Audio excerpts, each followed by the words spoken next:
Olá, sejam bem-vindos a mais um vídeo. Meu nome é Carlos, fisioterapeuta, e trabalho com fisioterapia respiratória na cidade de Curitiba. Hoje a gente vai conversar sobre a doença pulmonar obstrutiva crônica e a prática esportiva, mais especificamente sobre a prática do karatê.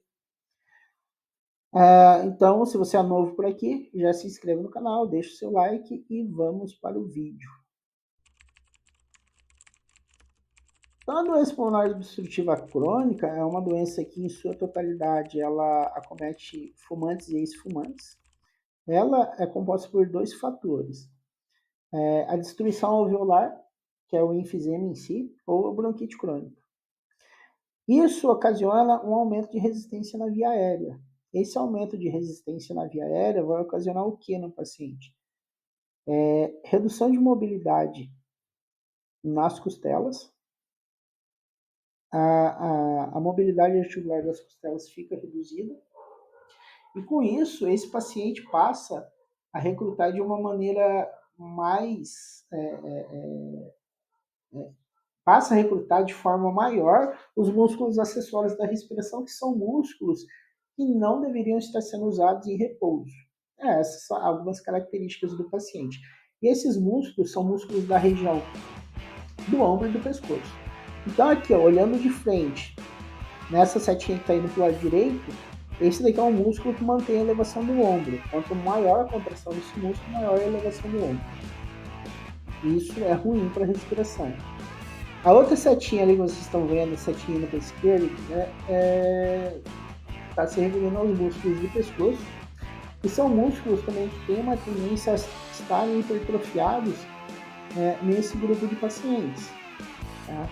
Ambas as situações, eles fazem com que você tenha uma respiração mais pesada e uma elevação do ombro. Então, a prática esportiva serve para quem? Para qual paciente que tem a doença pulmonar? Qual o nível de paciente que tem a doença pulmonar obstrutiva crônica? Primeiro, é algo assim, que requer uma avaliação individualizada. Tá? Nessa avaliação, basicamente, entende-se qual seria a proposta para esse paciente e o nível de tolerância que esse paciente vai ter ao exercício. Tá? E a gente precisa entender os benefícios do esporte e, em cima disso, qual esporte vai ser praticado. Não adianta nada a gente entender os benefícios do esporte, saber que aquele esporte é benéfico para esse grupo de pessoas, sendo que essa pessoa não gosta daquele esporte. Então, dentro da doença pulmonar obstrutiva crônica, existe um grupo de esportes aí que, ao meu ver, são vantajosos para os pacientes.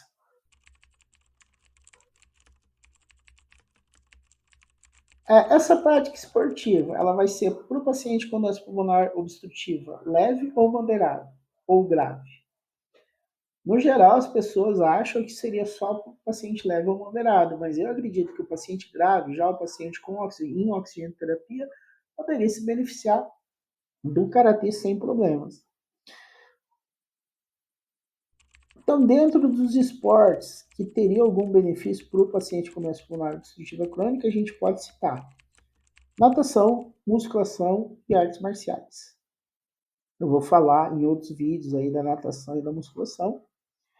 Artes marciais, a gente só vai dar uma atenção para o karatê, que é o foco do vídeo de hoje. Porém, esses pacientes com essa doença podem se beneficiar também de outros esportes. Alguns movimentos do jiu-jitsu são de grande relevância para algum benefício do paciente com doença pulmonar obstrutiva crônica. Boxe, por exemplo, é um esporte aeróbico, e o treinamento aeróbico é de fundamental importância para o paciente com doença pulmonar.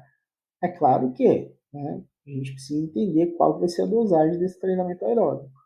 Tá? Então, não é simplesmente ir lá, colocar as luvas de boxe e treinar. Assim também é com o karatê. Né? Mas nisso você vai pesar em cima da sua tolerância ao exercício. Tá? Pacientes mais graves vão ter uma intolerância maior, pacientes menos graves vão ter uma tolerância maior. Agora, quando a gente fala na prática do karatê, a gente não está falando necessariamente na luta em si, né? O karatê é dividido em comitê, que é a luta, e tem a prática do Kihon e do Kata.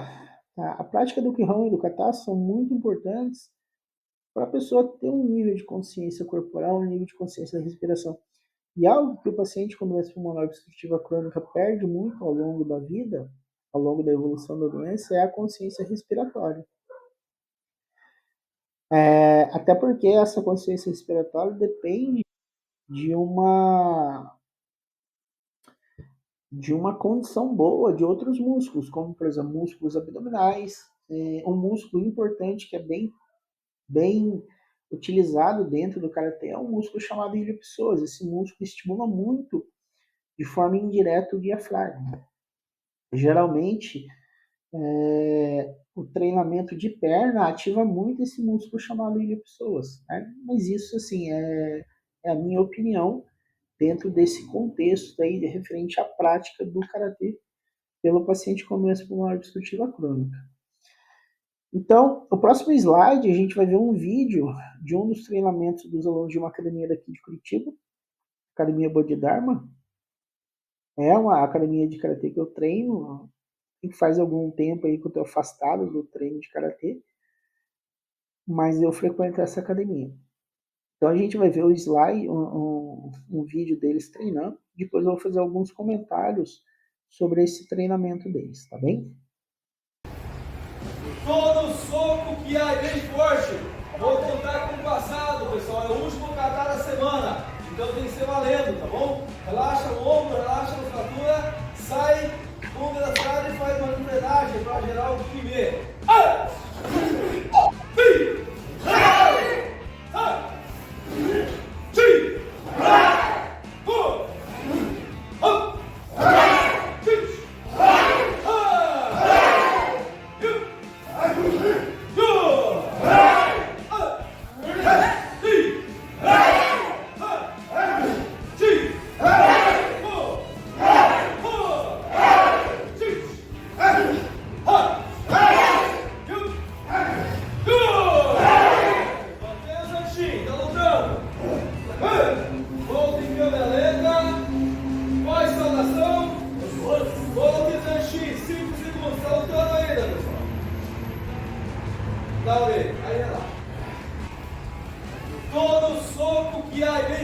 Então, assim, esse professor ou professora Adeir, vejam que no começo ele fala bem assim: mantenham os ombros relaxados, pessoal. Mantenham os ombros relaxados e o corpo relaxado. Essa é uma questão bem importante desse dia, mas um treinamento de consciência corporal para o paciente com lembra lá naquele slide, lá atrás, das caixinhas, que mantém a locação de Qigong? O que você aprende num treinamento como esse? Claro que não foi falado aqui nessa parte do treino. Sim, foi falado que foi um vídeo que esse para mim. Mas lá, como eu convivo lá, a partir do caratezão 7 eu sei o que é falado. Então, algo que é muito cuidado é a contração de músculos da parte interna da coxa e músculos do quadril. Quanto mais você contrai esses músculos internos da coxa e músculos do quadril, mais fácil de relaxar o seu ombro. E o que a gente perde, o ser humano geral perde ao longo da vida é a condição desses músculos. Tanto o músculo do quadril quanto o músculo interno da coxa. O paciente começou por uma série de fatores, né? Um fator que é bem relevante assim, é que as substâncias de cigarro, elas provocam vasoconstrição, tanto no coração quanto no músculo da perna. Todo o mecanismo de vasoconstrição faz com que você tenda a perder força muscular ao longo do tempo. Tudo isso, por isso que eu estou falando, e outras questões que não vai dar para eu abordar no vídeo, fazem com que o paciente que tem essa doença vá perdendo condição muscular do diafragma, músculos internos da coxa, músculos da escápula e recrutando cada vez mais músculos acessórios da respiração, ficando com a elevação dos ombros. Essa prática do kata é algo muito importante para você resgatar esse relaxamento ombro ou contração de músculos internos da coxa. Agora tem outro vídeo aqui, tá? Então percebam que nessa posição inicial os alunos eles têm que estar com esse relaxamento do ombro. Percebam que a partir do momento que começa a sequência de movimentos do kata, eles fazem sequência ou de 2, aí deu 1 e foi o segundo golpe nessa sequência. Antes de começar o terceiro golpe, eles inspiram, fazem uma sequência de 2 golpes. Nessa sequência de 2 golpes, eles têm que estar expirando. Aí eles terminaram uma sequência de 3 golpes, onde eles deveriam estar expirando. Agora eles vão começar uma sequência de 3 golpes, inspiraram. Aqui deveria estar terminando a expiração. Isso é de fundamental relevância para o paciente com doença pulmonar obstrutiva crônica. Por quê? Porque o paciente que tem doença pulmonar obstrutiva crônica, ele tende a abreviar a expiração, ele tem uma expiração mais curta. Outro aspecto importante na prática do karatê para o paciente com doença pulmonar obstrutiva crônica é o Kiai. Lembram no vídeo anterior, aquele vídeo que estava com som, que eles soltaram 2 gritos durante toda a prática do kata? Soltam um grito em uma parte do kata e soltam outro grito em outra parte do kata. Isso daí é o Kiai. Que a ideia do Kiai é liberar todo o ar que tem dentro do seu pulmão. Então, falou em liberar todo o ar, você está trabalhando com a capacidade vital até o volume de reserva. Para o paciente tendo doença pulmonar obstrutiva crônica, deixa aí nos comentários aonde que você faz algo que você tem que tirar todo o ar do seu pulmão. Com certeza você tem doença pulmonar obstrutiva crônica, você sabe do que eu estou falando. E quanto maior a sua capacidade de expulsar todo o ar do seu pulmão, melhor vai ser a sua condição pulmonar. Tá? Esses são os benefícios do karatê. Posso citar vários outros em cima de outros movimentos do karatê, não apenas dos movimentos que eu tenho aqui nesse kata. Então, esse kata, o nome dele é Taikyoku Shodan. Então, um kata que ele apresenta esses benefícios que eu falei para vocês. Outros benefícios que existem dentro do karatê é a possibilidade de mobilidade articular. Mobilidade articular que eu estou falando são nas articulações do tórax.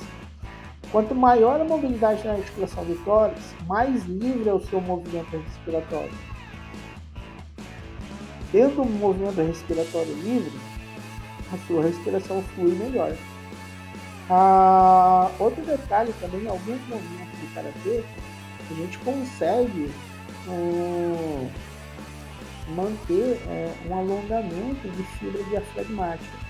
Então, em muitos dos katas tem um movimento de torção do tórax. Isso a gente observa muito em um kata chamado Rangetsu. Eu pretendo também trazer esse kata aqui para os vídeos do canal para mostrar para vocês os benefícios desse kata também. Fora a sincronia que esse kata Rangetsu traz na respiração. Então tem algumas horas lá que ele promove uma expiração bem lenta, uma inspiração muito profunda. E a inspiração profunda, ela tem uma tendência também de reduzir a sua frequência cardíaca. Tanto a inspiração profunda quanto o prolongamento respiratório, existe uma tendência na redução da sua frequência cardíaca. Então esses são os benefícios, alguns dos, né? Posso ficar aqui um vídeo de 2 horas falando de benefícios que são vários. Agora a grande questão que fica na cabeça de todo mundo, e daí o paciente que usa oxigênio? Né? Então aqui vocês estão vendo pessoas que a princípio não tem nenhuma doença pulmonar, tá? Aparentemente pessoas saudáveis. Dá pra gente ver no meio da turma as pessoas já de mais idade. Aqui no começo são crianças, mas a princípio pessoas saudáveis. Poucas pessoas com algum nível de doença você vê na prática do karatê. É muito comum, se você fizer uma busca no Google, no próprio YouTube, você vai ver muitos amputados. Hoje existem cadeirantes que praticam karatê, existem pessoas com síndrome de Down praticando karatê, síndrome de Down, vários outros esportes também, mas a dúvida que eventualmente todo mundo pensa, ou não dúvida, o que todo mundo colocaria que jamais aconteceria seria uma pessoa com oxigênio treinando karatê. Não é verdade. Tá? Hoje no Brasil a gente tem um praticante de karatê que faz uso de oxigênio para esse garoto. Tá? É uma criança do estado de São Paulo, Santos. Não me recordo a doença dessa criança, mas é uma doença que traz um aumento anormal na produção de músculo, na produção de secreção. É uma doença restritiva que ela tem. E é uma criança do estado de Santos, lá do estado de São Paulo. Não é um iniciante no karatê também, é faixa vermelha. Para ser faixa vermelha, acredito que 1 ano e meio, 2 anos de prática. Na minha época, para chegar na. Eu estava no começo, para chegar na faixa vermelha, acho que eu demorei uns 4 anos. Mas acho que é uma média de 1 ano e meio, 2 anos para chegar na faixa vermelha. E tá usando oxigênio. Tá? Essa foto aí dessa criança é uma foto que ela está entrando numa competição de kata. Logo após essa foto, sim, tem uma foto também dela saindo da competição abraçando a mãe dela, mas acabei colocando só essa foto. Até o ponto que eu sei, é a única criança, é o único praticante de karatê nessa condição de doença respiratória. Não conheço outro. Em condições especiais também existia pelo menos uma criança no norte do Paraná que começou a treinar karatê lá na década de 90. Com uma bolsa de colostomia, pratica karatê ainda. Mas são 2 condições especiais que fogem à questão de amputação ou síndrome de Down, ou cadeirante. Mais especificamente, essa criança aí, trazendo para vocês hoje que o foco é a doença pulmonar, é um praticante de karatê que usa oxigênio. É claro que vai depender da estrutura da academia. Né? Então, acredito que não é toda a academia que vai suportar um praticante nessas condições, mas é possível, é possível. Eu particularmente sou da opinião que se uma pessoa chegou a praticar, participar da prática, qualquer outra consegue. Vai depender de vontade, não deve ser fácil para essa criança praticar karatê, nem para ela, nem para a família, mas tá aí, pratica o karatê. Hoje, de modo geral, uma criança não vai ter doença pulmonar obstrutiva crônica. Tá? Pelo que eu me lembro, não é uma doença mais de idoso. Mas, principalmente nos casos leves e moderados, é possível, se torna mais fácil a prática. Outra questão de muita importância é o contato com outras pessoas, trazer a socialização para o paciente com doença pulmonar obstrutiva crônica, ele vai perdendo isso ao longo do tempo. Então, praticando karatê, você vai, pelo menos 3 dias da semana, que você vai ter convívio social. Tá? Digo pelo menos 3 vezes, porque de um modo geral o paciente que tem essa doença, ele vai se isolando.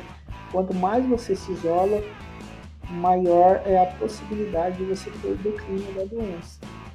Tendo o declínio da doença, tudo vai mal. Né? E a socialização, o convívio social, eu diria que o convívio social está aí no mesmo peso do que o suporte medicamentoso. Tá? Porque a falta do convívio social traz uma doença muito grave para o paciente com doença pulmonar, que é a depressão. Né? Dizem aí que a depressão é o mal do século. E junto com a depressão vem vários outros problemas. Então esse é um outro benefício, claro, esse benefício não é exclusividade do karatê. O convívio social você consegue muito bem em vários outros esportes. E fica o convite aí para você que tem doença pulmonar obstrutiva crônica, conhecer um pouco mais sobre o karatê. Se você é de Curitiba, dá um pulo lá, conhece a academia. Se não quiser conhecer essa academia, vai conhecer outras academias, conheça outros esportes. Mas vá praticar esporte. Encontre um esporte que seja do seu agrado, encontre um convívio social que seja do seu agrado, que vai ser de fundamental relevância no combate da doença. E outro convite que eu faço também é para se inscrever no canal, ativar as notificações e faremos mais vídeos aí sobre a prática esportiva voltada para o paciente com doença pulmonar obstrutiva crônica. Tá certo? Compartilhe o vídeo aí com seus contatos. Um grande abraço e até o próximo vídeo.